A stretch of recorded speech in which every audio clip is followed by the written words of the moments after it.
Bismillahirrahmanirrahim. Assalamualaikum warahmatullahi wabarakatuh. Kali ini saya akan menjelaskan tentang hubungan kias. Hubungan kias sendiri terdapat 3 materi. Yang pertama yaitu kias murokab, yang kedua kias istiqro, yang ketiga kias tamsil. Untuk yang pertama, kias murokab adalah kias yang tersusun dari 2 kias atau dari beberapa kias, yang masing-masing kesimpulan menjadi muqaddimah yang terdapat pada kias berikutnya. Contohnya, yang pertama, ini adalah emas. Setiap emas adalah logam. Setiap logam akan berkembang karena panas. Jadi kesimpulannya, ini berkembang karena panas. Untuk contoh yang kedua, ini adalah emas. Setiap emas adalah logam. Setiap emas adalah logam itu termasuk kias sabik. Jadi kesimpulannya, ini logam. Contoh yang ketiga, ini logam. Setiap logam berkembang karena panas. Setiap logam berkembang karena panas, ini termasuk kias labik. Jadi kesimpulannya, ini berkembang karena panas.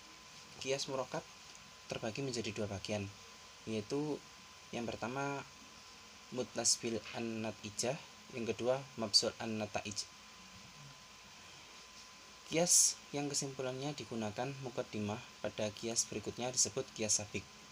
Adapun yang menyertai kias sabik disebut kias labik. Kias murokab terbagi menjadi 3 bagian, yaitu sebagai berikut. Yang pertama mutasbil an-natijah, yaitu kias yang memiliki beberapa natijah untuk dijadikan muqaddimah sugro pada kias labik. Muqaddimah sugro sendiri adalah sesuatu yang mengandung bad ashor atau bataran nisbat atau batasan kecil. Contohnya, ini pohon. Setiap pohon pasti tumbuh-tumbuhan. Setiap pohon pasti tumbuh-tumbuhan termasuk kias sabik. Jadi kesimpulannya, ini adalah tumbuh-tumbuhan. Contoh yang kedua, ini adalah tumbuh-tumbuhan. Setiap tumbuh-tumbuhan itu tumbuh. Setiap tumbuh-tumbuhan itu tumbuh termasuk kias labik dan sabik. Contoh yang ketiga, ini tumbuh. Setiap yang tumbuh membutuhkan makanan. Setiap yang tumbuh membutuhkan makanan termasuk kias labik. Yang kedua, mabsul an-nataij, yaitu kias yang meskipun tanpa disebutkan beberapa kesimpulannya sudah dapat diketahui kesimpulannya. Contohnya, ini adalah pohon. Setiap pohon adalah tumbuh-tumbuhan. Setiap tumbuhan adalah tumbuh. Setiap yang tumbuh itu memerlukan makanan. Jadi kesimpulannya, ini memerlukan makanan. Tidak jelaskan kias sabik dan kias labiknya karena sudah diketahui kesimpulannya. Lalu materi yang kedua, kias istiqroi, adalah ketetapan dari beberapa juz'i atau bagian yang dijadikan dasar untuk menetapkan dalil yang kuli atau dalil yang umum.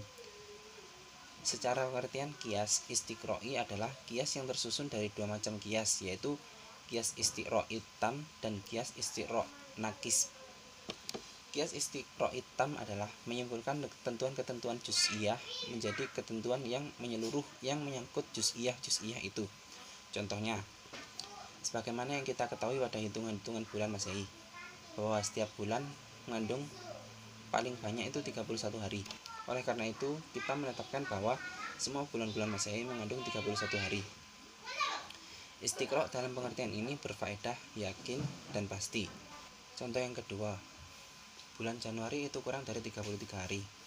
Bulan Februari itu kurang dari 33 hari juga.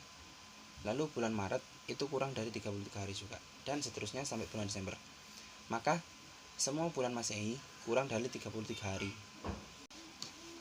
Untuk selanjutnya, kias istiqro'in nakis, yaitu meneliti ketentuan-ketentuan juz'iyah yang mungkin dapat disimpulkan menjadi ketentuan yang menyeluruh bagi juz'iyah itu dan bagi yang lainnya. Contoh, lembu itu kalau makan, rahang bawah yang bergerak. Kambing pun kalau makan, rahang bawah yang bergerak.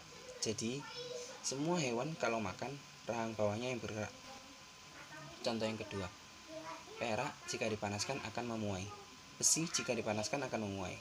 Emas jika dipanaskan akan memuai. Tembaga jika dipanaskan juga akan memuai. Jadi, kesimpulannya, semua benda padat jika dipanaskan akan memuai. Materi yang terakhir, kias tamsil. ialah ketetapan hukum suatu juz'iyah seperti juz'iyah yang lain, karena keduanya serupa. Contohnya babi, hukumnya haram untuk dimakan. Kemudian kita cari unsur penyebabnya. Ditemukanlah penyebabnya oleh manusia adalah cacing pita. Kemudian binatang yang ada unsur cacing pitanya kita hukumkan haram. Hukum haramnya babi disebut asal. Hukum haramnya yang selain babi tetapi bercacing pita dinamakan furu'. Mempersamakannya itu dinamakan tamsil. Dalam hukum Islam yang demikian tidak bisa dibenarkan haramnya babi atau asal ketentuan wahyu. Sedangkan sebab haramnya bukan ketentuan wahyu tetapi dicari manusia.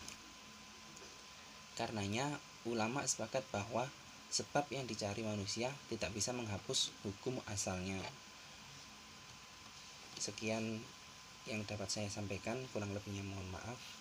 Wassalamualaikum warahmatullahi wabarakatuh.